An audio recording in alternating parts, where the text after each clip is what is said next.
Hey everybody, welcome back to the channel. It has been about a month since my last video, but today I wanted to talk about some of the best investments that I've made in my life. And I'm not making this to brag or to gloat and, feel great about myself because I've made plenty of terrible investments as well. But I want to highlight the ones that have done well and why they did well and kind of how I focus on, finding winning investments and sort of my philosophy behind that. Now, this is going to be more of a conversational video, not going to jump around all over on the screen or something. So if you want to stick around, I think there is going to be some value in this if you're interested in investing and, building wealth over a long period of time. So let's go ahead. Let's get started with this. There's going to be 4 or 5 different investments that we're going to highlight in this video. So let's start off with stocks. Let's talk about some of the best stocks that I've had the best returns on and why that was the case. And so what you have to realize, first of all, is that, of course, I invest in index funds. A lot of people do that. We're not going to talk about index funds because it is pretty straightforward. You put money in index funds, whatever. Let's talk about individual stocks. So what I typically do is I'll invest into, I would say, probably 3 or 4 companies per year, and that is it. And that is at a maximum. Sometimes it is only 1 to 2 companies per year that I really put a sizable amount of money into. And there is a reason for this. One of them is because I don't want to open up the 50 different fronts and I have 30 individual stock investments and I have to follow all of them. Honestly, it is really difficult to do that. So I focus on specific high conviction trades. This is something I learned from the Dumb Money guys and from Chris Camillo on his strategy with what he does. But some of my best stock investments, obviously a lot of them happened back in the spring of 2020. But I went pretty heavy into a lot of the gambling companies because I was very bullish on the idea of sports gambling. And this just so happened because I was writing a lot of papers in college about sports gambling. I was pretty into the legal aspect of it and looking at court cases and everything. I don't know what was wrong with me in college, but I was very interested in it. And so I knew that this was a wave that was coming, kind of like with how a lot of states are legalizing marijuana, right? So we see that happening a lot. You can see that wave moving, but I noticed the sports trend moving pretty early, and not a lot of other people, I guess, saw it coming. So what I'm saying here is that not that I'm a genius, but that there is going to be times in life when you see an opportunity when nobody else is really looking. And so that is what was the case for me. So I was buying Caesars Entertainment. I was buying even Penn. I was buying a number of other gambling companies, casino companies, and they've benefited pretty significantly, like DraftKings, from this massive wave of sports betting. So I was in those pretty early. I think my best one of that was probably Caesars. When I was buying it at the massive dip, 15, 20 bucks a share, popped up to over 100, 110, 115 a share. So I still have holdings of those, but usually I will get out of those. Usually I try to last at least a year so I don't trigger that short-term tax. But that was one of my best investments that I've made in my life. Now we're going to talk about another stock later in this video, but I wanted to briefly mention the next one, the next investment that I've made that I think is one of my favorite and one that I think is really going to do well over the long term. And that is angel investments. Some people are going to categorize this as venture capital. You can try to use those words interchangeably, or whenever people say that, you can kind of just assume that they're going to be pretty similar there. So I've made a handful of angel investments over the past 18 to 24 months, and I've seen some of them, go up 10x or 20x. I mean, we're 1,000 to 2,000%. And I think there is a really great value in something like angel investing. Basically what this is it is investing into startups or companies that maybe aren't public. They need some cash to really get going. Maybe they're not profitable at first sometimes. And so I'm able to put money into them as an angel investor. Kind of like what you would think of if the first person who invested into Facebook to get us started. It wasn't always just on the stock market. You had people who were doing venture capital and angel investments into those startups. So that is something that has been going really well for me. Of course, you don't want to count your chickens before they hatch. I mean, sure, I could have something that goes up 20-fold, but it could sputter out. I don't know. But that is one that has been doing really, really well, at least on the books. Now that actually leads me into the sponsor for today's video, which is Sweater. Now, Sweater's mission is to accelerate generational wealth creation through venture investing that is accessible for everyday investors, accredited or not. Now, traditionally, venture capital investing has been reserved solely for the wealthy sort of upper-class citizens, and you would normally have to be what is considered an accredited investor to get into these early-stage companies. But that is what is so groundbreaking about Sweater. It is a fully managed venture capital fund that anyone can invest into, whether or not you are an accredited investor.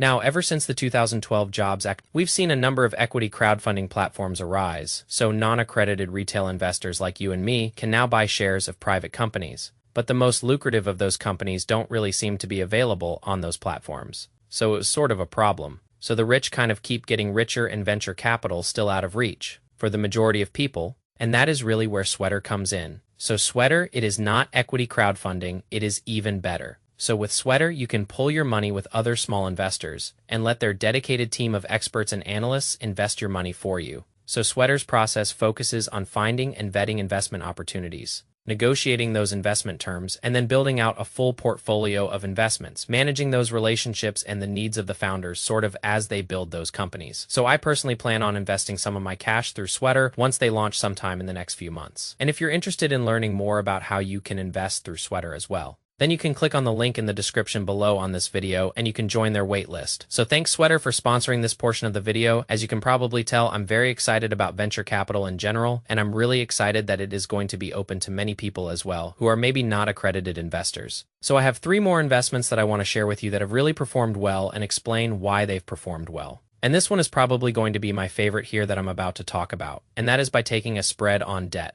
So basically what I mean by this is debt is really, really cheap right now. I think a lot of us know that you can pick up debt if you have good credit or if you have assets. You can pick up debt for 2%, 3% interest. And so what I do here is I basically just build a spread on debt. So I'll borrow money at say 2.5% interest, and then I will lend that out, or I'll find a way to get that money at a stable, say 8 to 20% APY on that. So just to do some quick numbers on this, let's say that, for example, you borrow money against your house. Don't go out and do this, please, because there is a lot of risk. You have to calculate some things. So don't just go out and do this, please. But let's say that you can pull 500,000 out of your house, and you can get it at like a 2 to 2% interest rate, 3% interest rate, right? So let's say 3%, and then let's say you can take that $500,000 that you borrowed against your assets and you can lend it out at a 10% rate, and you're paying 3% on that 500,000 that you pulled out. And so if you follow along here, you can see you're making like a 7% spread there. On 500 grand is about $35,000 per year extra for really doing nothing.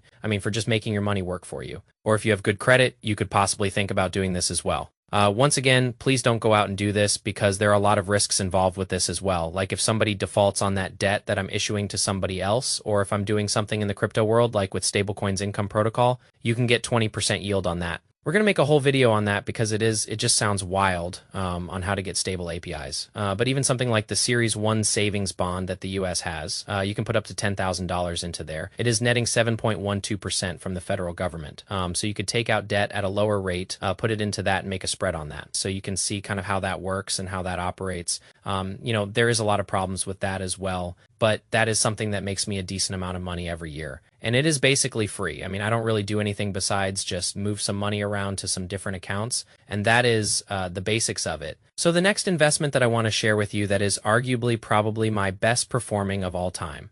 In the stock market, it is Build a Bear Workshop, which that sounds just stupid. It sounds really, really stupid saying this. And I'm only mentioning it now because I've sold off almost all of my position, and I've been selling it off because, it is a small cap company. I didn't want to mention it last year or earlier this year to my followers because it is a small company. So I didn't want to move the stock price, so I can say it now because I've been exiting the position here. But Build a Bear Workshop. The reason why I went into this is because I love finding stocks or companies that are so neglected by everyone else, by Wall Street. But they're still pumping cash. They're still pulling in a lot of cash. There is times when you can just find like you're the perfect moment where everybody's looking away, and you're looking at a company saying, how is this company valued at $40 million when they're pulling in? They're profiting millions of dollars every year. You just run the basics on that. You're looking at, P of 5, of 6, and you're like, well, this certainly has a lot of potential here at the very least to pump some cash. And so that is kind of why I started going with Build a Bear,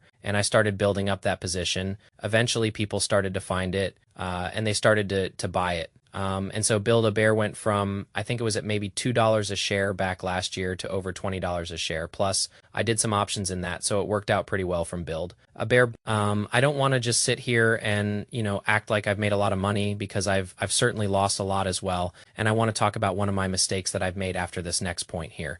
So the other investment that has done really well that I think is pretty obvious probably, it is Bitcoin. Okay, now I'm not a Bitcoin maximalist, but I'm pretty deep into crypto, especially these days. And there is a reason for this because I like to read at least a book a week. And so I've been reading crypto books lately. And I think once you start to expand your mind into the crypto world, it is insane, the level of intelligence in this community. I mean, look at something like Facebook. They're struggling to hire people because everybody's going to Web3 and crypto projects. All the smart people are. And I have a book right here, actually. I would highly recommend reading this. It is called Token Economy. It almost feels like a textbook, but I absolutely loved it. I just thought it was so informational. If you want to know what Web3 is, what people are talking about with NFTs, with crypto, who the hell is Satoshi Nakamoto? Like all those really important things a lot of people are talking about. I would highly recommend this book. It might be boring to some people, but I think it is going to be so valuable, and you're just going to have this epiphany after you read this book or halfway through it. You're going to be like, wow, so I dollar cost averaged into Bitcoin. Been doing this since $3,000 or $4,000 per Bitcoin years ago, back in maybe early 2017. And so I've just been putting money into it ever since. It has performed well. I'm not ever planning on selling, so I can ride through the fluctuations. They can go up to 100,000. It can crash down to 1,000. I'm going to be holding for a very long term. And so, I guess I'm also doing a quick little plug here. If you want to go buy Bitcoin, you can buy it on Coinbase. I'll leave a link to them down below in the description here if you want to check out Coinbase. So those are some of the best investments that I've made in my life. I think next week we're going to go in depth and we're going to make that video about how to make the spreads on interest rates and just basically get free money by, pulling out credit and taking borrowing against assets and then, lending it out to other people and everything. We'll talk about that next week and how to get those stable APIs. So thanks for watching the video. Thank you to Sweater for sponsoring this video. I really am very bullish on that company. I think they have so many things going for them and I'm excited to start investing through them. So thanks Sweater and thanks everyone for watching this video.